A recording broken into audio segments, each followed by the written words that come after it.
Alright, we live right now with one of Detroit's illest MCs. You got your boy Moe Dirdee in the building. What up, Joe? What up? What up? Man, you already know what it is, my nigga. Just chilling out here in this motherfucking West Coast weather, relaxing.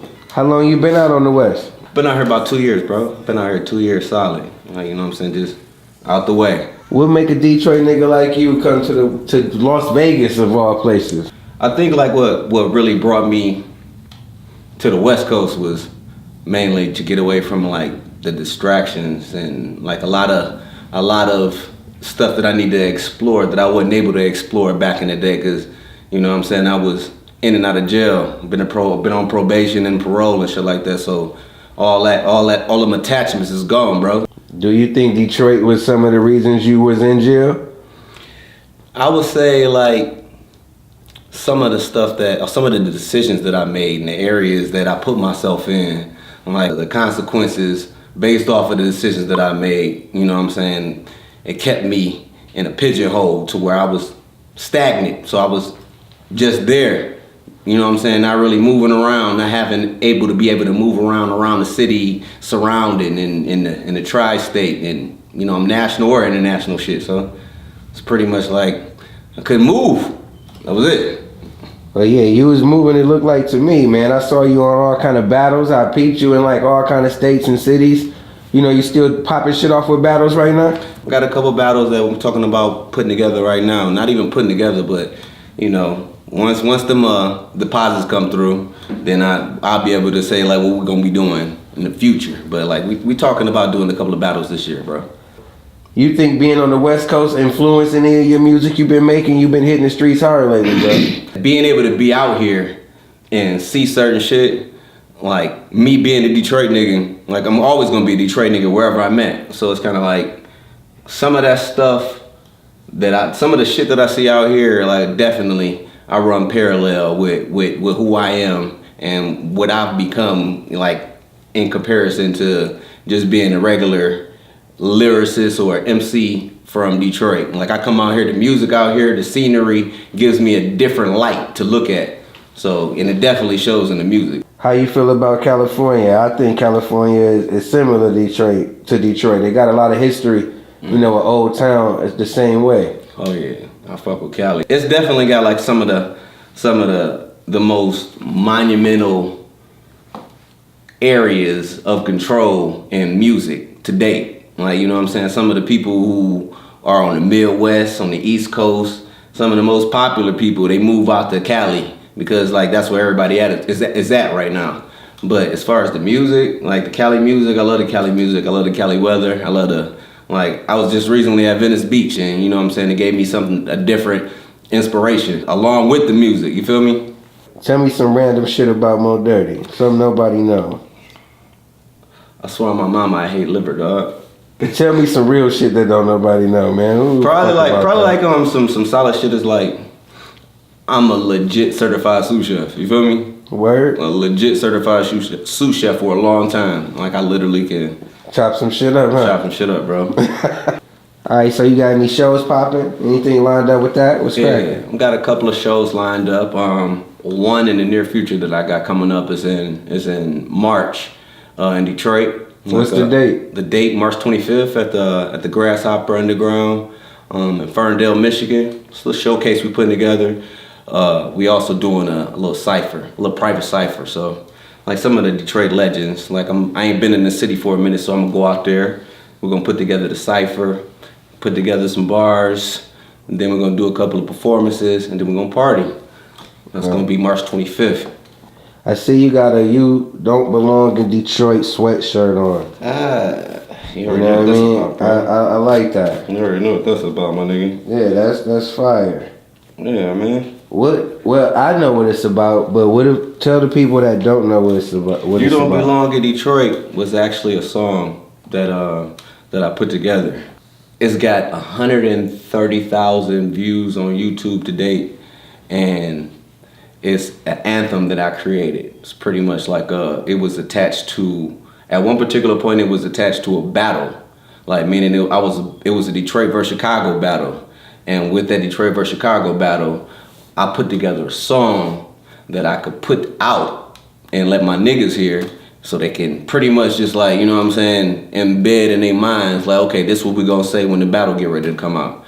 So I put the song out leading up to the battle. Once the song actually caught, everybody fucked with the song, and then leading up to the battle, so it actually got what it needed out of it. Meaning when I went to the battle, I had a part in the battle, I was like, my name's Strong in Detroit, if we don't get along, and I stopped, and everybody in the crowd was like, you don't belong in Detroit, because they knew the song. The battle itself only did like 10,000 views. You know what I'm saying? But the song itself like took off. The song took off, motherfucker. We put the video together, and you know, from that particular point, we just branded it from that particular point.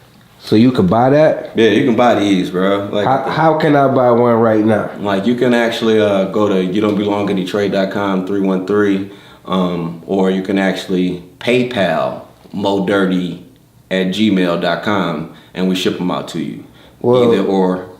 You know, the game right now is more personal. So how can somebody reach you on your Instagram or your Snapchat or your Facebook? People like to buy shit from you personally, because they just want to feel like they belong. Because they want to belong in Detroit. So let a motherfucker know how they can belong. The crazy part about it is, like, at one point, like, for at least like a nice little stretch, I was delivering them. Like, you know what I'm saying? I was actually, somebody would make a purchase. Around the city, I would take them out to them.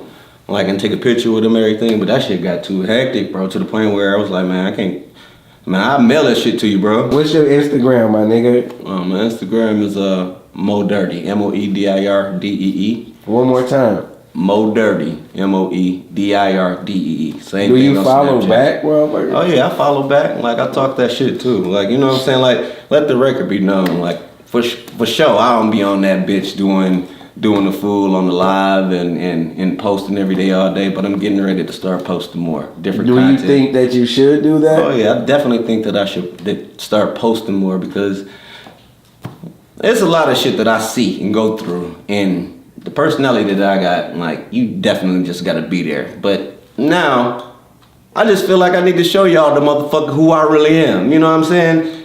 The only thing that sucks about being Moe Dirdee is nothing. That's all I'm gonna say. That's good. So, you've been doing this independent. I remember you were signed to a label, but it was an independent label.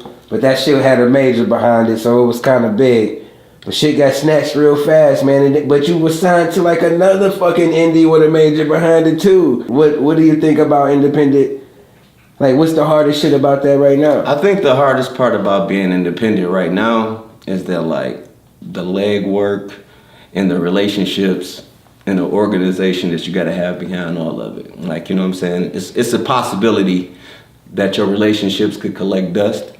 Like, some of them, you can run around slapping shit up against the wall, all four walls, but by the time you get back to the first wall, that shit done slid down the wall if you ain't got the right organization or the right team behind you to help you keep the machine moving. So I feel like if you ain't all the way a major, then you need to have a solid team to help you push the music, because having the music and just having the music is one thing, but having the music and campaigning the music is the best thing you can do. Like, especially if it's not even having a whole CD, you can have a single. You need that single and push that bitch. If you don't push that shit, if you ain't got the right motherfucking push behind it, then you out there spinning wheels. Well, everything right now used to be like how many you could sell, but now it's how many you could stream. So, like, if you telling me how many you could sell as an individual number, what's a good number of selling, and then what you think is a good number of streaming? I'll say this, like, more importantly, I don't know if people are paying attention to where the music is going or how it's being produced, but you have to do something besides just music right now. Meaning, like, the YouTubers are kicking ass right now. The YouTubers, they create content and they build an audience and they build these subscribers. But then in return, they become an artist. So now that's the second thing that they do. They got this audience that they already established, but this is the second thing that they do, which is more entertaining. With doing music, you have to be able to entertain. It's not just about music anymore. You have to be able to entertain. You have to be able to be entertaining. Once you find that entertaining thing, then you can, I guess, like, open the door to your music, because niggas is failing miserably trying to present their music and then try to get these streams that we talking about if you don't have anything to bring to the table besides music, why should we listen to you? Because everybody does music. So let me ask you this. Jaden Smith right now breaking records with streams. And I actually like the song. Now he was an actor, but what is he doing right now besides dropping one song and breaking fucking records? How does the Cardi B effect make you feel? It's definitely inspirational. I say that because, like, on one end, I know what I do and I know what they do, but in return, it's not what you know, it's who you know. So it's inspirational to the point where, meaning, like, it inspires me to get out and meet more people to put me in position closer to where I need to be, because that's what they did. Well, right now you got a fire project out. Tell the people what the name of it is. Detroit to Vegas. Detroit to Vegas, produced by DJ Rob. Yo, that shit is fire, man. What is Detroit to Vegas? Detroit to Vegas is a full project put together, produced by DJ Rob, lyrics by Moe Dirdee, couple of features, Band Boy Juice, Gweech, Big Cannon from Chicago, the amazing Big Baby Herc, Young Herc, like a couple other features. We put together the project. It's a project, a combination of what I'm doing out here in Vegas, the artists that I deal with out here in Vegas, that I've met, doing business with, but then I'm conjoining them, you know what I'm saying, Detroit and Vegas, my artists from Detroit. And then we're gonna put together a couple of visuals. We put together the first project, shot by my boy LJ. LJ was produced the visuals for Fast Money Don't Sleep, which That's turned a out dope video. by the way. Yeah, that shit's really fire. The project is it's on Pandora, Apple Music, iTunes, Spotify, Amazon, Google Play. So, but it's definitely a solid project, combination of West Coast music with Detroit street shit to it, and lyrics, bro. That shit's moving right now too, and I see that, and that's dope. You got anything else in the works right now? You know, you got to keep moving. Definitely still moving. Like, we still campaigning to Detroit to Vegas. We got a couple of more videos. We're gonna put together the visuals for that. We're gonna do a couple of lyric videos to it too.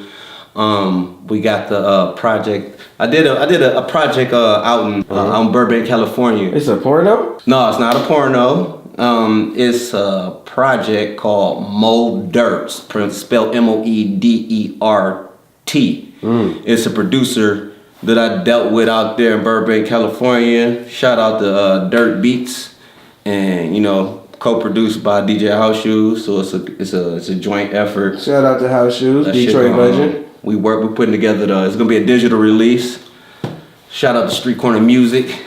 We about to wrap this shit up, man. We were one of Detroit's finest, and he out here on the West Coast making shit happen. This is really big, man. I was proud to have this interview with you, man. One time for Moe Dirdee, man. One more time, let them know where they can reach you at. Yeah, man. MoeDirdee on everything. Snapchat, Instagram, Twitter, Facebook. Man, that's smart, man. You know a lot of niggas be like with 17. Switching up. No, I can't do all that, man. That's the easiest way to find me, bro. Like, you know what I'm saying? You can book me, Moedirdee booking at Gmail. What the fuck? Real quick. The Moe, right? Yeah. Mark of Excellence, is that what it stands for? Hey. Am I on some bullshit or is that real? Hey, Moedirdee stands for Mark of Excellence, doing it real damn efficient every day. Your mama.